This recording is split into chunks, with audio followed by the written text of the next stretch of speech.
Welcome back to TVB News. The holiday season is right around the corner, but revelers may feel a bit disappointed because a number of festive events may not be held this year. Evelyn Lowe reports. Christmas in Hong Kong may not be the same this year. Several major countdown events around town may not be held. The Food and Environmental Hygiene Department said it had received an application to hold a countdown event outside Times Square in Causeway Bay on New Year's Eve. But the applicant has now withdrawn the application. Times Square refused to say whether its annual countdown event has been cancelled. As for another popular countdown spot at Canton Road in Tsim Sha Tsui, no applications were received for Christmas Eve and New Year's Eve, and the deadline for application has passed. However, the Tourism Board will continue to hold a countdown event and a fireworks display on New Year's Eve. Meanwhile, the Immigration Department expects the number of arrivals and departures to hit 13.59 million during the Christmas and New Year holidays. This will be a 9.8% increase from last year. This Saturday is expected to be the peak period for travelers leaving Hong Kong via the border checkpoints, while December 27th will be the peak period for those entering. Evelyn Line, TVB News. The Office of the Ombudsman will be reviewing the way leaking or burst private water pipes are repaired. The investigation follows complaints that the government repair mechanism has resulted in fresh water being wasted. Stephanie Choi has more. The watchdog has received complaints about delays in the handling of leaking or burst private water pipes. This, the Ombudsman says, has resulted in fresh water wasted over extended periods of time.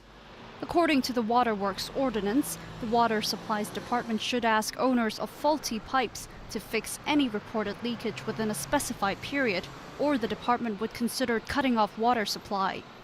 Preliminary findings by the Ombudsman showed the department would take into consideration whether the leakage affected people's lives and property, as well as the structural safety of the buildings involved. But since the wastage of fresh water isn't an important factor for consideration, the watchdog said it seems the department doesn't have any criteria or method to estimate the amount of fresh water wasted. The Ombudsman said information provided by the Water Supplies Department showed that between 2009 and 2013, about half of the almost 5,000 private water pipe leaks repairs took more than 2 months to complete. It added it was almost impossible to gauge the amount of fresh water lost. The Ombudsman will look into the procedures and efficiency of the department in following up on the complaints and how the department assesses the urgency of repairs. That includes whether the amount of fresh water wasted is taken into account. The Ombudsman will also investigate how the department exercises its statutory power in urging owners of faulty pipes to take responsibility for the repairs. Stephanie Choi, TVB News. There were emotional moments in the funeral of a senior firefighter killed in a gas explosion at a flat in Shep Kik Mei estate last month. Principal fireman Leung Kwok Kei died on the 4th of this month from the injuries he'd sustained in the blast. He was 49. His funeral was held today at the Universal Funeral Parlour in Hong Kong.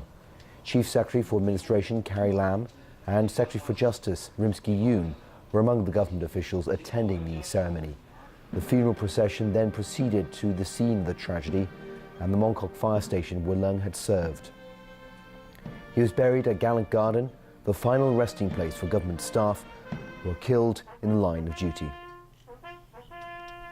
A movie meant to be a comedy about the assassination of North Korea's leader was supposed to be one of Hollywood's biggest releases this holiday season. But Sony Pictures just canceled its Christmas Day launch over threats that North Korea would launch attacks should it open. The CIA would love it if you two could take him out. Like for drinks? No. Take him out. Take out? Like to dinner? Take him out to a meal?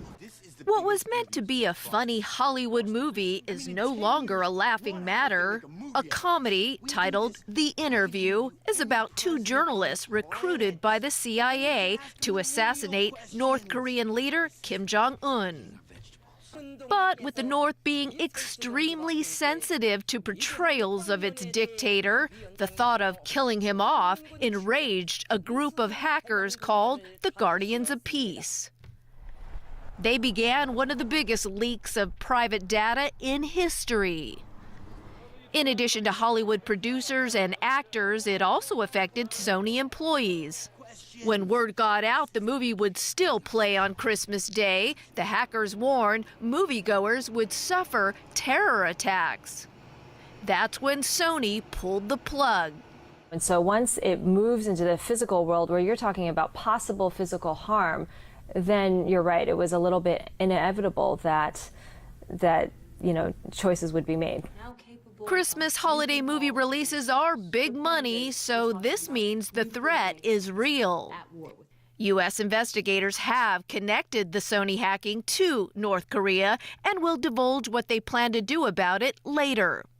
There have been things that have made Hollywood studios change distribution of movies, but nothing like, an attack that may come from a nation state forcing its hand on a movie that is really just a comedy. Still, those missing the chance to see this comedy are upset. They say if the Guardians of Peace truly stand for peace, they need to lighten up. You want us to assassinate the leader of North Korea? Yes. What? It's just a funny movie. I can't do it with that. Colombia's biggest rebel group announced an indefinite unilateral ceasefire yesterday, provided they aren't targeted by the U.S.-backed military. The Revolutionary Armed Forces of Colombia, or FARC, made the announcement at the end of the latest round of peace talks in Cuba aimed at ending Latin America's oldest insurgency. Although FARC has declared temporary ceasefires in the past, this is the first time the group has offered to indefinitely lay down its weapons since the 1980s, a sign that peace talks are progressing well. It remains to be seen if the government will accept the rebels' conditions. In the past, the group has used a truce as an opportunity to rearm. Still, the number of rebel attacks has dwindled in recent years, a sign to many that FARC is negotiating in earnest. All right, Tony, over to you for sports. That's right, we've got some football to talk about. Big wins for Tottenham and Liverpool in the League Cup last night. Spurs got past Premiership giant Newcastle, while the Reds rediscovered their winning ways against Bournemouth.